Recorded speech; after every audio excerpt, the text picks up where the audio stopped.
Welcome to the Financial Freedom Secrets Show. This is your host, Jackson Milan, the Wealth Mentor, helping business owners create financial freedom faster by mastering the language of money. Want to see how well you're tracking towards financial freedom? Complete our 40-point financial performance scorecard at wealthhealthcheck.com.au. That's wealthhealthcheck.com.au. The average score for most business owners is 18 out of 40.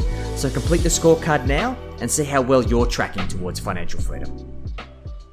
G'day guys, Jackson Milan, the Wealth Mentor, and we are here for another episode of Financial Freedom Secrets. And I've got a good friend here, a very, very busy man who has invested some time here today to deliver some value for those of you who are in the fitness space. If you are in the fitness space and you've navigated COVID, you've gone through lockdowns, you've had to deal with all of the grants, the incentives, whatever you could do to kind of keep your doors open and keep your head above water, and you've come out the other side a little bit battered and bruised. I think it's important to understand that we are heading into some challenging times, and there is going to be a big wealth separation event for all business owners, but particularly those in the fitness space as we head into high interest, high inflation, and potentially recession territory.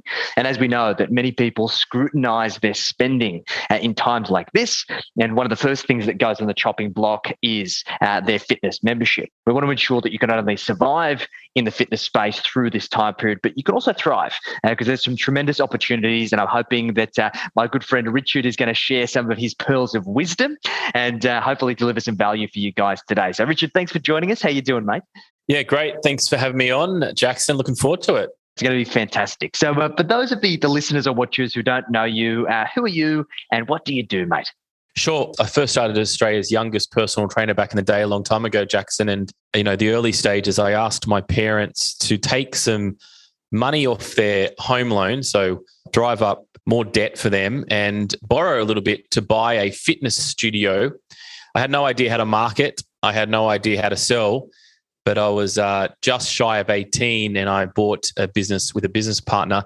And that put me on the journey of understanding, how to run a business, how to specifically run a fitness business.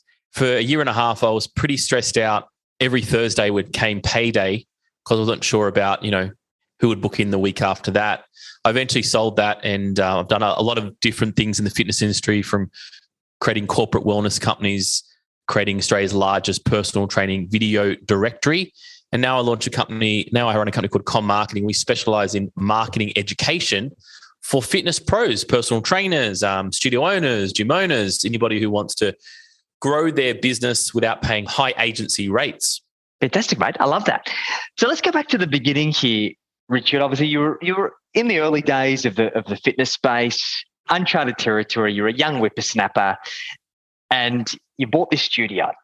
What was thinking back to that, what was your initial thought going in? Did you have this mindset that you were just going to crush it and you were just going to work it out? So what was your initial mindset going into that business? Yeah, I think there's opportunity. I went in there for the opportunity. I remember going in with my boss at the time and she said, I'm going to go and buy this studio. And I was living in western suburbs in Blacktown area, and it was in Neutral Bay. I didn't know where Neutral Bay was. That was in the city. I had no idea where that was. And all I knew, it was an hour drive from my house at 5:00 in the morning to get there. And it was, when you go into a business, there's a lot of excitement. There's like, I can do this better. I can make it better. I can put a sign here, or I can create that, or I can put a treadmill in, and you want to always do it better. So you're going in with energy, with drive. You're purchasing a business that looks like it's a bit run down, and you're not. Then I didn't look at any flaws, and you're always looking for upside. And that's the attitude going into this business. And that's the attitude, I guess, going into a lot of businesses still today. You're looking for the upside. If you're growing a business or acquiring a business, you're always looking for the upside. So I never went in because you don't have a past issue that you ever had. I had a lawnmower run before that. So it's not like I had any past history that I could say, oh, what if that happened? What if this happened? What's the risk factor? So I just went in as green as you can go and ripped straight in. I love that, mate. I think that's great. Like being bright eyes and bushy tails heading into a business, that kind of like ignorant bliss. I've been there myself. And so good. You get a few frown lines and a little bit of aging as a result. Business has a tendency to add a few extra years to the old complexion from the stress. So Richard, what was that kind of first big financial lesson that you learned from that first studio? Well, I think the financial lesson I learned there is that I remember my grandfather, took me into a bank and he gave me this big green chart of books like Before Zero and MYB and that kind of stuff. And he kind of showed me how to put all the money in the balance sheet. And my dad then obviously took, said, here's, I think it was $50,000 and my other partner $50,000. And every week he would show me the money I paid back to him and he'd show me it coming down off the loan. It was money basically straight from his mortgage. So he didn't actually have the money, but he was, believing him enough that I could pay it back. And again, he hadn't been in business either. His father was in business, so he hadn't been in business either. So again, he just assumed that we paid off and the business would work well. Thank goodness it did, and it was paid off. And I did sell it in the end and made a little profit, which is great. But it told me the concept that every week was important. And back then, nobody was on I think it was a 10 pack. We were selling 50 packs and 20 packs and 10 packs and things like that. So that was the scary part. And that's ultimately the part that really got me scared because I just wasn't sure if that person would buy another 50 pack, another 50 pack. And this business was Australia's first private fitness studio. So it was well established, but it taught me a lot about the power of ensuring that you've got to make sure that people are coming back, and that's the consistency game. And that was the biggest lesson I've learned. Every business I've had since then has all been based on subscription models in some way, shape or form.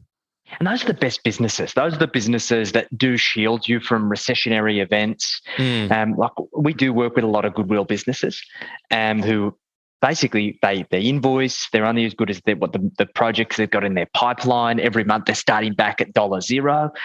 And I can't even fathom what it would be like being in a business like that.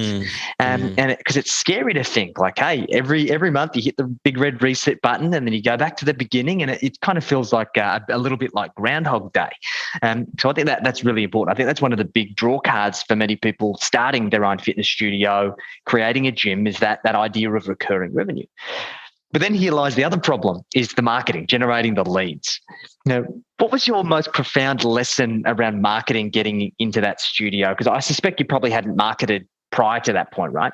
Well, I had some lawn mowing runs and that was a bit of fun in my local area. And I think that's, marketing then, I remember walking into this and the first thing I changed is I changed the brand. It actually had no logo. It had just a name.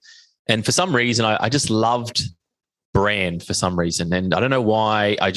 There was a client there in the studio and he was a branding agent, a branding specialist. And that was kind of my first, I guess, process around brand, and went down to his office. He had a real fancy office in the city and he had all these concepts of brand and paid a fortune in his logo. I think we did a contra deal, Jackson. It was like 50 sessions and he gave me a logo or something like that.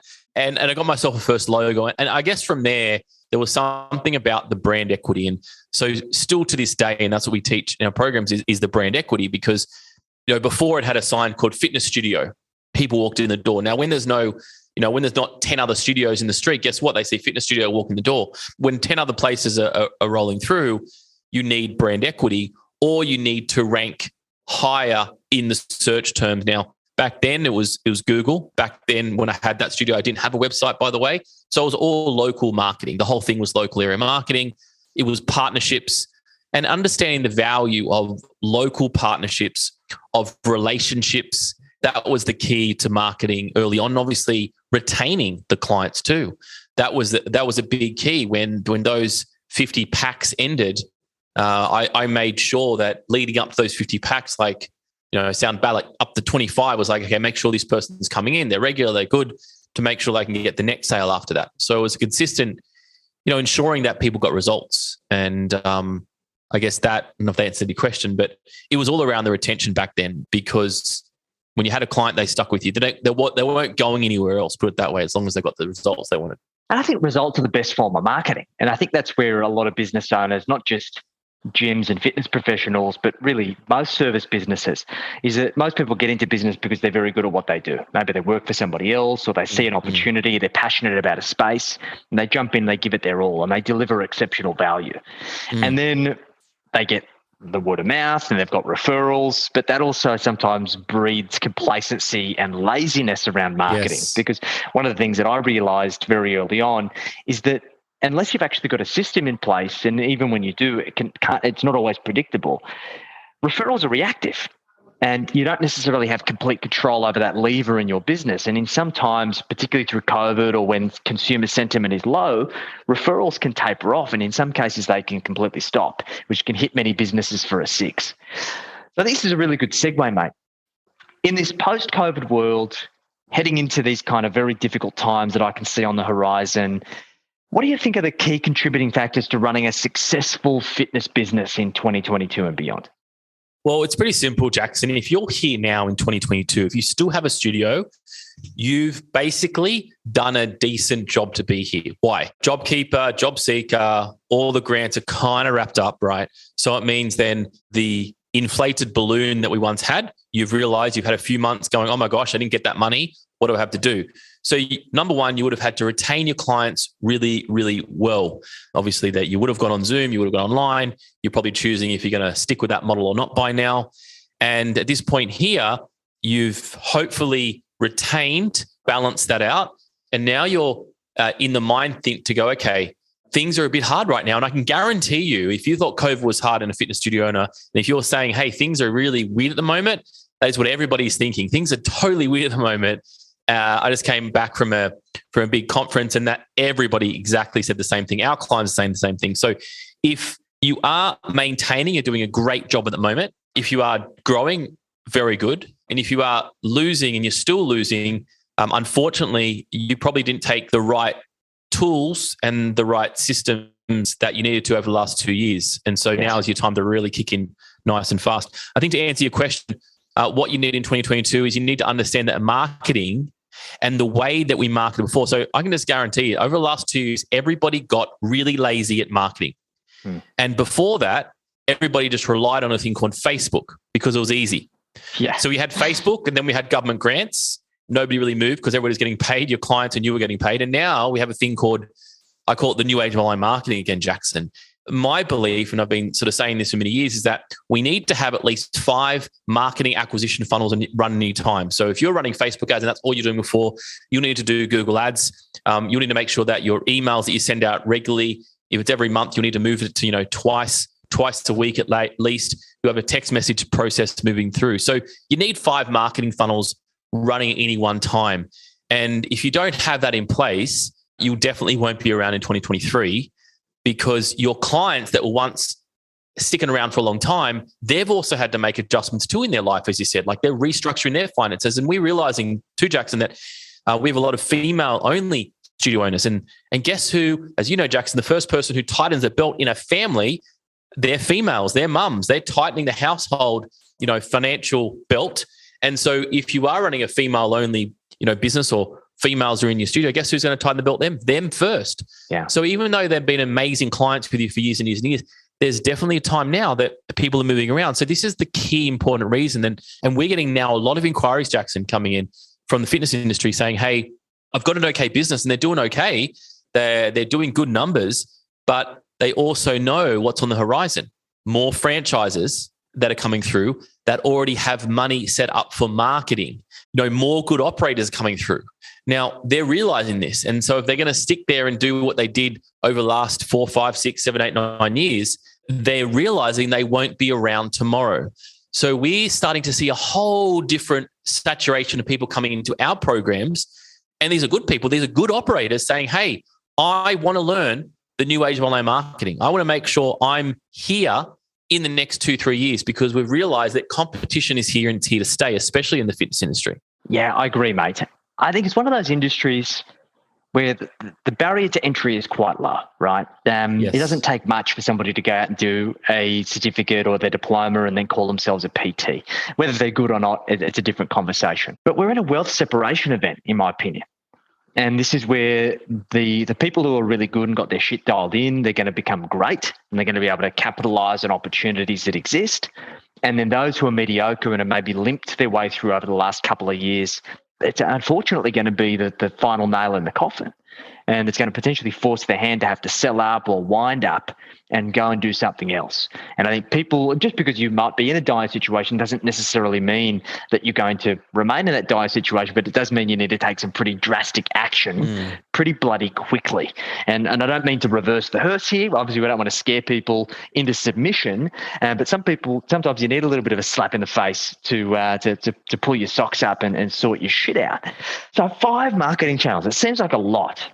What's stopping someone just going and hiring an agency and doing it all? Why wouldn't you do that, Richard? Yeah, well, it depends on where you are at the moment in the cycle. So if you're a PT, we had a directory called Meet Your Personal Trainer. We still do. It was Australia's largest personal training directory. We got to about 3,000 personal trainers on this website. I personally went around Australia and filmed probably about 1,000 video profiles. This is back in 2009, Jackson. Had to teach people what a video was, why to film it, and how to film it and get it on their site. And this is before phones, obviously, right? So the concept here is we want to make sure that when we are marketing, we're marketing with the right intent. And so using the power of yourself on a video is going to make sure that you can lead the way in your area. I think I've actually thought your question. I was just so excited about telling you something else. but if I dissect a little bit here, so initially it's all through this power of content and all through this, they're getting content out to the marketplace fast. And now more than ever, we still have that same ability. Yes, you can get to a market as a personal trainer and get started really, really simply. But at the end of the day, when you have a brand equity, and if you're a personal trainer, you are the brand to a degree, you are the brand. You've got to use that in all the different platforms that is here today. So we're not saying, go and do all this marketing, but there's platform here to use it. And so back to your question in regards to, why use an agency, why do it yourself, is because simply as a personal trainer, you don't have the kind of money or the budget that an agency requires. So, and that's where I was getting to with my story. Sorry. So when we started to rank really well for personal trainer and personal trainer Sydney, people would approach us and say, Richard, hey, can you do this for me? And I would say, sure, but it's going to cost you this. And I'd say, it's going to cost you $800, $1,000. I don't have that. I said, well, this is how you do it yourself. And this is how we started to educate people. And so the reason, like, somebody would use an agency if they're at the top part of their business. Let's say maybe they're doing $700,000, $800,000, $1 million in turnover. They might be better suited for an agency. But anybody who's, small micro business, when you add up 5 funnels, Google ads, SEO, Facebook ads, everything there is going to cost you $1,000 minimum to manage, plus ad spend.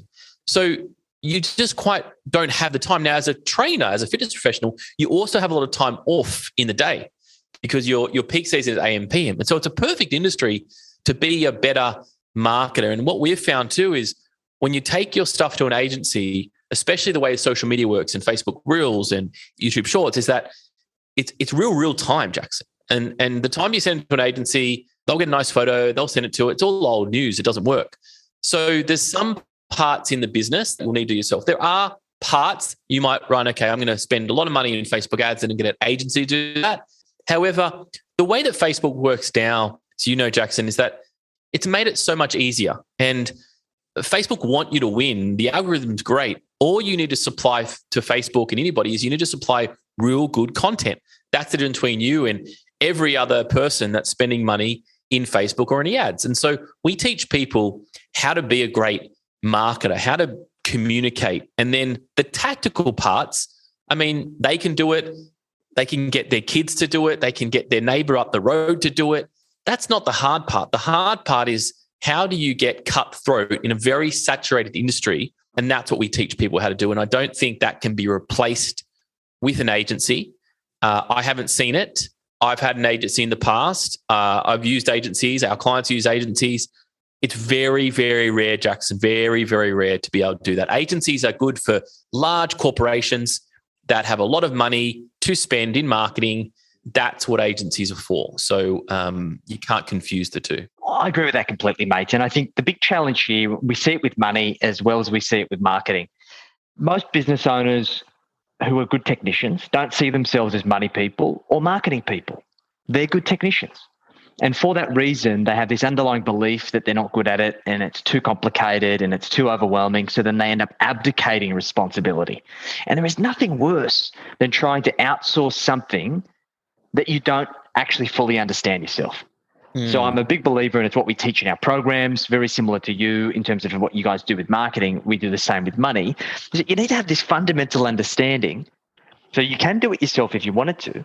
But then when you do get to a point to outsource it, you can actually hold those agencies or those people who you're outsourcing to a higher standard, because you actually understand what the benchmark is. And that's so critically important. Yeah, totally. And without that, you're just like one of those, oh yeah, that sounds good, that looks good. It doesn't work well. And, today, Jackson, as you know, being a business owner, you've got to be a good operator today. You've got to, really, I'm not going to use the word push people, but you've got to know when people are just keeping you on autopilot, and you've got to get the best out of the investments and the agencies and the people that you work with, and not in a bullish way, but in a smart operator way, because everybody's busy doing their thing. When you're turning up and saying, yep, I think that percentage is wrong, or I'd like to improve there, or this is some suggestions, that's going to help that person to move forward. So things have changed so much, and agencies, if you are going to get one, they do need your help. They'll need your application. And we're working with even health clubs and leisure centers, and they've got a marketing department who outsource, they do their ads. And then internally, they'll also have a marketing team, and we'll train those guys up too, because, even if you learn something at university a year ago or 2 years ago, it's all outdated, especially how to use the digital space. That's something that are very much self-taught. Yeah, I agree, mate. I did my MBA and I was so surprised of the marketing module of how shit it was, right? And to be fair, most of it was pretty shit. And the problem was that it just wasn't created in the context of small business. Most of it is big corporate methodology, essentially academia, that doesn't really apply. And none of those strategies have really pushed the needle forwards in our business. And this is the reason why what you do is so important, is because it's real life, current, practical, actionable, and provides a tangible ROI. Whereas all of this university bullshit, it's not worth the paper it's written on. So you see these marketers, or in inverted commas, marketers come out of university with a marketing degree, they may as well just ball it up and chuck it in the bin. Yeah, pretty much. And it's good top level, like understand the concepts. But when you're dealing with you owning the business, maybe your partner or a business partner, and you've got, 100, 200 clients, 50 clients, there's no space for anything else but to understand how to get more of those or how to retain. And that's exactly what we do now. And it's interesting. We work a lot with independent owners. We have franchises as well, but growing up, 17, running a business. I've always run businesses. My wife's involved in the business too, Joey. Her family is very big in business. And I've always had the intent that we are in the best industry in the world. We're changing people's lives, making sure they're actually healthy and they can live, which I think is the most important thing before they can do anything, is they need to breathe.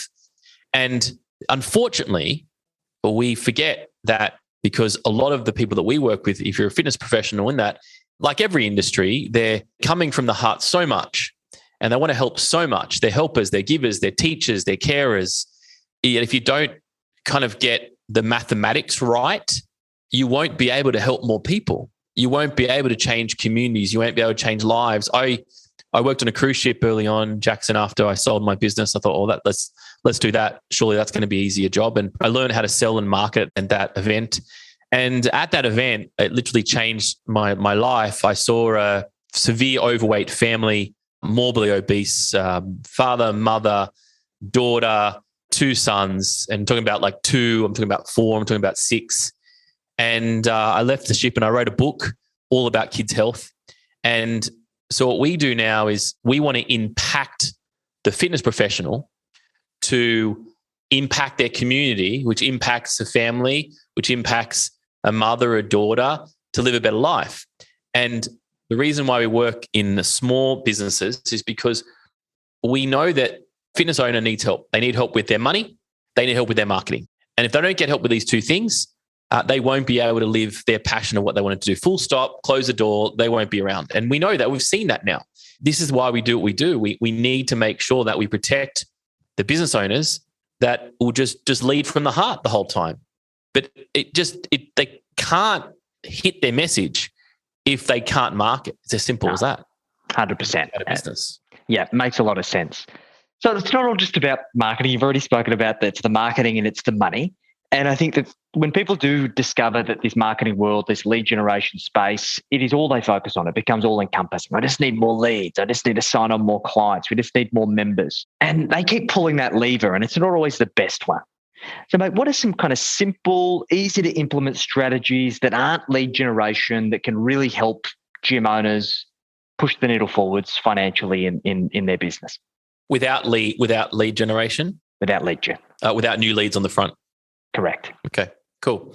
To push the business forward, to generate non-paying leads and people that are all around you, I just think the best way to generate people that you already have is your database. This answers your question, your database. And people in the past have used it like as an email, like here's a team member and here's a recipe. So what we teach people is to basically focus on one avatar. So who you're marketing to, sell to them in the headline. So just, for example, mum of 3 loses 6 kgs. That's it, nothing else. Then in the body of the email, just write 2 paragraphs, and then a direct call to action in. And the 2 paragraphs are basically talking about the mum of 3, how she lost it. So like Sally lost this, she had mum of 3, this is what she did, 1, 2, 3, and then send it out to your email. You already have the market with you. So if you've been to fairs or fates or old clients and things like that, we want to use what you currently have without spending any more on the front end. And by far, your email list will always be the best form of clients, not leads. And you just want to speak to the actual person in the email. So I would rather send 3 emails out a week, but speak to 3 different avatars instead of try to go and spend more money on the front end and learn that. And everybody can do that with the email system they have. They have MailChimp. You could even use Gmail and put 50 emails on the BCC line and send it out that way. There's heaps of other platforms that I could rant on about, but that's the simplest form. And when you do that, I probably guarantee you're going to get a client from that, as long as there's a call to action at the end.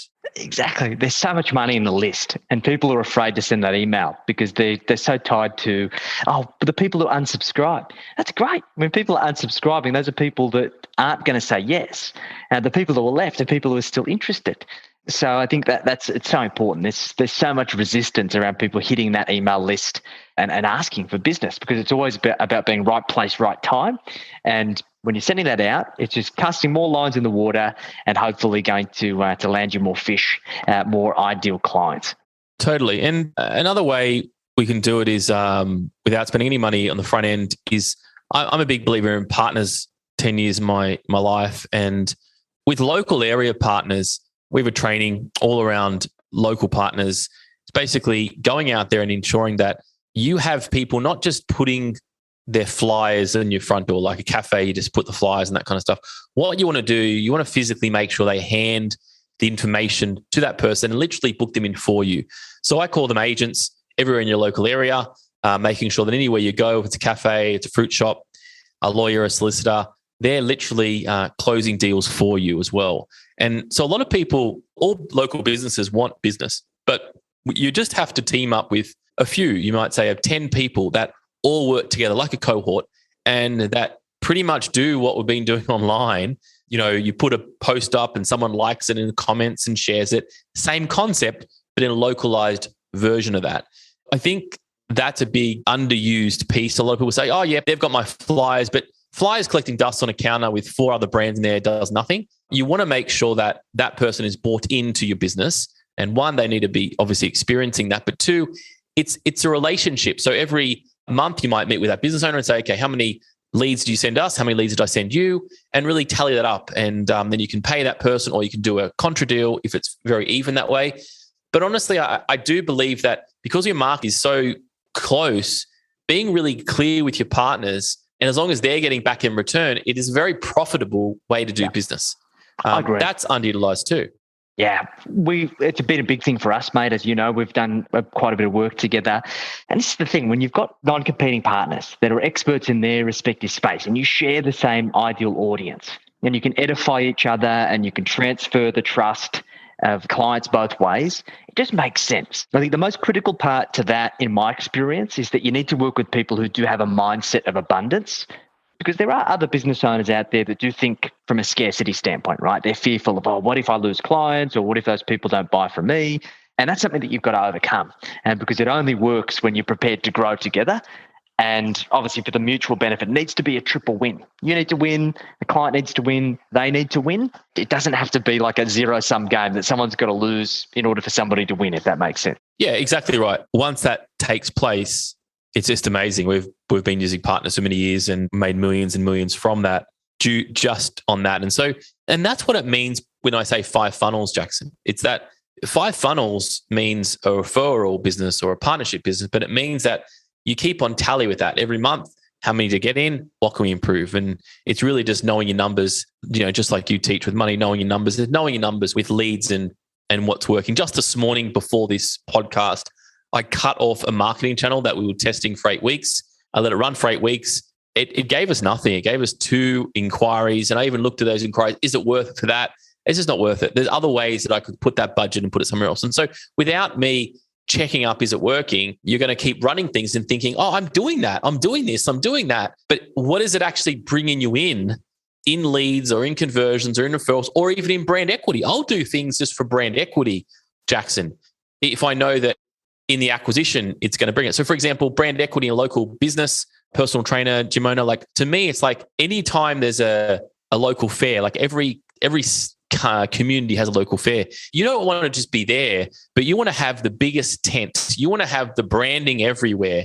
And even if you get nothing from it, everybody will remember your brand. And so to me, that's the place that's important, not at a national show, at a very localized community show. That's where you want to be. And that's where you can dominate, because then when you set up your Facebook ads or your Google ads, or when then you do a leaflet drop or any community outreach, they're going to remember you. And so it's really important that in anything that we do, we remember that we have this great brand. And if we don't use the brand at the right places, the brand is lost and it's lost forever. And so then you're marketing on promotions. You're marketing on the $7 for $7 or 7 days for $49 and all these things that you've probably seen in the fitness industry, Jackson.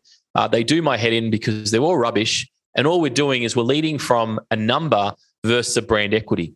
And we look at brand. Every single person probably listening to this, Jackson, have a pair of Nike shoes, something Nike. Now, we saw the Just Do It. We saw the, you can do it and all that kind of stuff. And we saw a logo. And then we saw tennis players, sporting stars wear demonstrate the product with their uniform. Oh, Nike, I need to be a champion. And then we go to a shopping center and we go past a Nike store or go past a Rebel or something. We say, 20% off Nike. What do? We walk and we purchase. That's okay because they've had brand equity. But a lot of the time we think because we have the ability to advertise on Facebook, we have the right to discount. Well, that's just your business will be going down and down and down. You've got to sell the brand first. And that's even with remarketing. If you're on Facebook and you've been running Google ads for a while or Facebook ads, try remarketing, because remarketing, I think, one of the greatest things in the world. If you have been running things to your landing page and your website, you're probably running a non-landing page that now you can basically serve banners to anybody who's maybe seen you before. And so to me, now we can start to use things correctly again. And what I mean by that, if anytime pushing your content out and just not having the effect, start putting brand back in the place, because that's why people buy a franchise, right? They buy for the brand. That's why you shop at Nike, you buy for the brand. And then you can charge much more for what you actually do instead of having more volume coming through the door. So brand, I think, is the underutilized piece that we have in the fitness industry, especially if you're an independent operator. I agree, mate, 100%. There's so much value in having a strong brand, a brand that's tied to outcomes and that's tied to results, because you only have to discount if people are having to take a leap of faith on the results of the outcomes that they think that you can provide. And it's a race to the bottom, because there's always going to be a bigger franchise or a bigger business who could cut price harder than you, and you're going to lose all your margin. And there is always going to be people in the market who are affluent, who have disposable income, who are prepared to pay for results. So discounting is the last thing that we would ever think of doing. If anything, people need to put up their prices. Yes, I love when we put up the price. Just yesterday, I had a strategy with a new client, Jackson, and get this. I found about $75,000 in an hour they now can have on their top line revenue, literally from working out their average dollar, from understanding the value that they have that they didn't even realize. A lot of the clients were just 30% down because it was an old rate from 6 years ago and never really looked at the average dollar amount. So a big lesson here, which I'm sure you teach Jackson, is just look at the average of a fitness professional, what they're doing. And that's the number one thing that I find mostly where it could be literally changed straight away once they go through a series of brand and understanding it. We have a concept called the My Method. So they're kind of blueprint of how they're going to get results. Once they clean up those two things, brand equity, community, then they create a uniqueness of what they actually do, sell that to the client, and then introduce the new price. You literally can double the revenue without doing these key parts. It's just it's a road to nowhere fast. Yeah. So all starts from that brand piece. 100%. This is super valuable, mate. So let's try and tie this all together, Richard. If we had to summarize, I guess, the top 3 takeaways from our conversation today that gym owners, fitness professionals can take away and go and implement, what would those top 3 tips be, mate? Number one, to tie into your listeners, would be definitely know their numbers in regards to how many clients they have, what's their monthly turnover, and what's their average. And if their average is down from what their number is right now, I would definitely focus on fixing that problem first and bringing all their memberships in alignment. Now, hopefully they haven't promised anybody a foundation rate until they're 150. And there's always ways we can get around that too, by the way. So you can add in more services, you can change the membership types, you can always get around that. That's number one. Number 2 is to really keep in the theme of knowing the numbers, really know the numbers of actually how many leads they are bringing in and from what platforms they're bringing in. So I would always just get a simple spreadsheet, write my walk-ins, referrals, Facebook organic, Facebook paid, and just list and track where the leads are coming from in those avenues. And most likely, if you haven't marketed, they're probably coming from the same source, which is a bit of referrals or walk-ins and that kind of stuff. And then number 3 is decide to be a better marketer for the sake of helping more people out and for the sake of, leaving a legacy, whatever it may be for you, is decide that if I'm a better marketer and if I really focus on this activities, I will be a better business operator. And that means 1, I can pay myself what I'm worth. 2, I can help more people out. And that comes from being a better marketer. When I say that, the goal is to find your 5 marketing channels and start with 1 to 2, then start with 3, then 4, then 5. There might be a process, but know that one channel's working and then move to the next. But back in the day, I would have said just focus on 1, 2 channels. But because the market is so split, it's changed, it's turned, you do have to know that you've got other backups just in case, because I've been there, done that. I only had 1 leg on the table and the whole table fell down. I've been there myself, mate. It's not a nice feeling when the golden goose that dies. It's not nice. Totally. Fantastic, mate. This is super valuable. So, Richard, if anybody's listened to this, they're a fitness professional, they're a gym owner, and this is talking their language. This is exactly what they need. What's the best way for them to get in contact with you and the team at Com Marketing? Yeah, easy. Just go to our website, commarketing.com.au, commarketing.com.au. There's a form there. It's cool. We do a thing called the Marketing Muscle Up, and you can book in for one of those. We can send you a little video to watch prior to sort of see what are your biggest hurdles and roadblocks. We'll find some opportunities where you can use in your business to grow it and to expand the reach. So that's probably the best place to start. Beautiful. Fantastic. We'll include all the links in the show notes. This has been super valuable. Guys, just remember, a good idea in theory remains exactly that, just a good idea until you put it into place. These are really simple, straightforward ideas that you can put into place to get some really quick results in your fitness business. Richard, I appreciate you making the time, mate, and looking forward to catching up again soon. Thanks, Jackson. Really appreciate you, and thanks for listening, everybody. Thanks, guys. We'll catch you on the next episode of Financial Freedom Secrets. We'll catch you then.